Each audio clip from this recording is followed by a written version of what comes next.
Mais il y a pas mal d'endroits à faire et nous on est là que moins de 48 heures donc on va pas y arriver à tout faire. Mais c'est vraiment joli. Salut les voyageurs. Salut les voyageurs. Du coup on a trouvé la bonne rue mais c'est plus une rue des bars qu'une rue d'autre chose.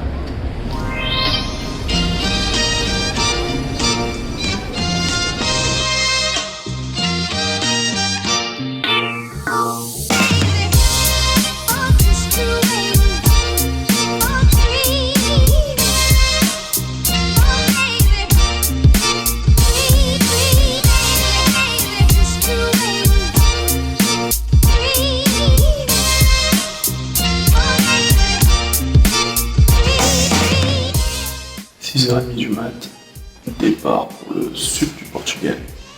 Allez, ciao. Je vais filmer simplement parce que je suis mort.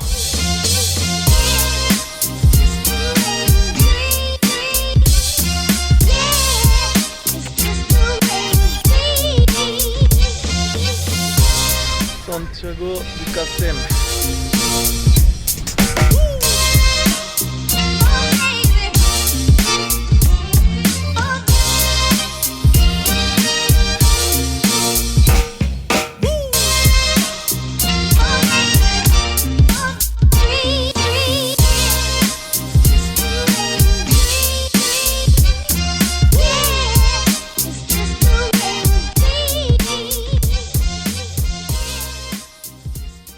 Alors, donc aujourd'hui on a gentiment été invité par Mafalda et Alain, donc des Français expatriés au Portugal. On va passer quelques jours ici, donc 2-3 jours. Et ils sont donc juste ici.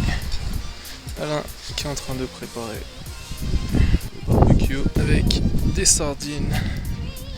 Et Mafalda ici qui discute avec Mélodie et Thomas. Comme à mon habitude, c'est parti pour un footing de repérage. Donc je pense que je vais pas faire beaucoup, je vais faire une petite demi-heure, 6-7 km tranquillement. Et bon, on va profiter du paysage tout en courant. C'est quelque chose que j'adore faire.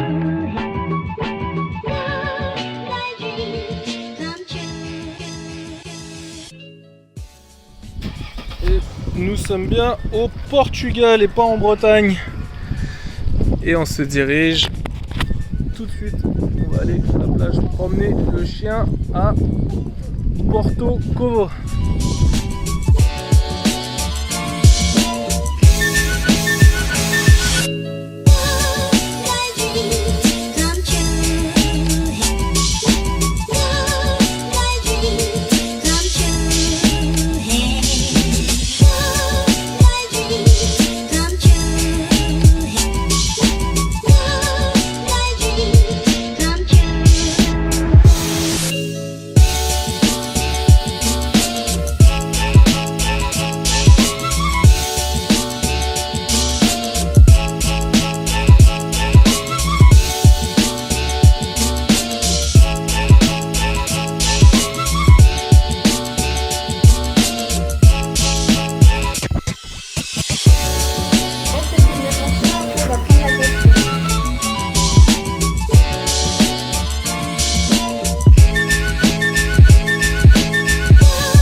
Là, Alentejo. Parfait. Et donc on va quitter la ville de Porto Covo dans l'Alentejo, si c'est bien comme ça qu'on dit. Sur ces belles images, on se retrouve donc en direction de Faro très prochainement. Alentejo. Comment on dit en chien? Aboie. Il s'est aboyé? Ah bah oui, mais Comme ça?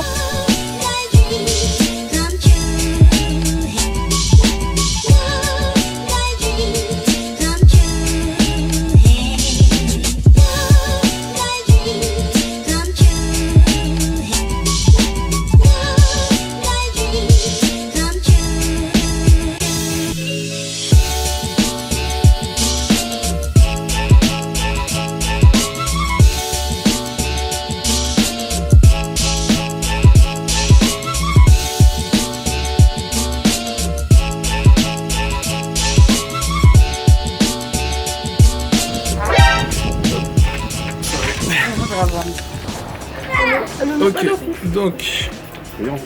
Alors on est bien arrivé à Portimao, la destination initiale était Lagoa, mais donc on a eu des problèmes à avoir notre ticket de bus parce qu'on est dimanche et il n'y a pas de billetterie ouverte. Heureusement le chauffeur de bus nous a laissé quand même rentrer, mais on a été déposé donc à 10 km de la ville. En attendant là on se prend une Imperial, c'est les bières, donc on voulait une bière en bouteille, vous demandez Cerveja, et une grande bière c'est Imperial. Et comme d'habitude, un bol de vin, donc c'est 3 à 4 fois la dose qu'on peut avoir en France. Ce qui est prévu, c'est qu'on se rejoigne ensuite à l'hôtel donc, de Lagoa et qu'on aille voir donc, les plus belles plages du monde. En tout cas, c'est ce qui est marqué sur internet, donc on verra ça. Donc on se retrouve tout à l'heure.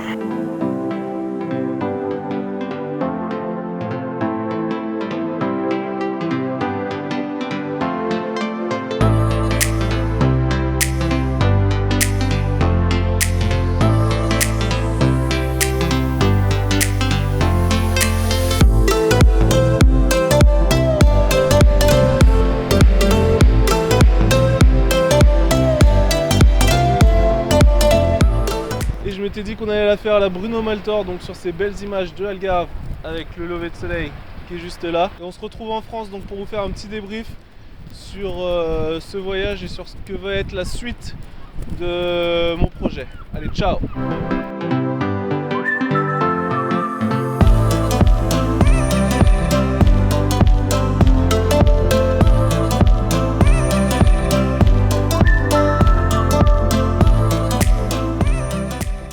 Donc on se retrouve en France, ça fait quelques semaines que je suis déjà rentré du Portugal.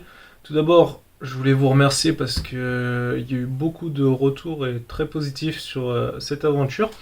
Alors moi je voulais faire le point avec vous donc sur plusieurs choses. Déjà je suis assez surpris que cette aventure vous ait autant plu parce que pour moi c'était vraiment une séance d'essai. En fin de compte j'étais donc comme vous l'avez remarqué avec ma sœur et mon beau-frère. Et le but, c'était vraiment de profiter d'un moment ensemble avant de partir potentiellement pour quelques années et donc de plus les revoir.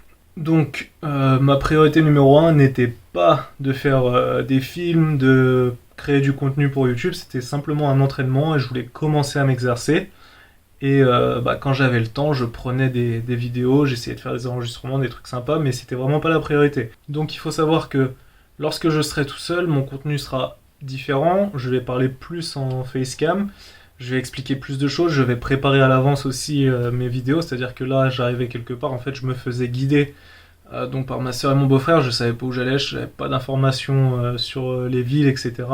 Tandis que pendant le tour du monde, je serais préparé à l'avance, j'aurais des anecdotes à raconter sur les villes, je pourrais donner des informations, et ça sera vraiment différent de ce point de vue-là. Au niveau donc du bilan, quelque chose qui m'a beaucoup gêné et que j'ai été obligé de retoucher énormément en post-production, c'est le manque de stabilisation. Donc quand je filme avec l'appareil photo, j'ai aucune stabilisation, j'ai le trépied que je porte à la main et il faut que je corrige manuellement donc via mon logiciel d'édition. Avec le téléphone, j'ai une stabilisation numérique, mais de l'autre côté, la qualité est moins bonne. Donc il faut y arriver à gérer entre les deux. Pour le moment, je ne vais pas changer d'appareil, éventuellement acheter un stabilisateur à main, mais le problème c'est que je trouve pas de stabilisateur qui fait également trépied, donc qui pourrait se poser. Ça c'est embêtant. Et donc enfin une dernière chose, savoir quand est-ce que je pars. À la base je devais partir en avril, puis ça a été décalé en septembre, et puis forcément avec le Covid tout ça c'est compliqué. Là cette semaine il me semble qu'on est le 12 octobre aujourd'hui, donc vous aurez la vidéo dimanche. Il doit y avoir normalement une réunion donc pour décider d'une loi ou du moins d'une nouvelle mesure de potentielle libre circulation entre les pays membres de l'Union Européenne, donc dans tout l'espace Schengen. Ça serait différent d'aujourd'hui où chaque pays y va un peu à sa sauce.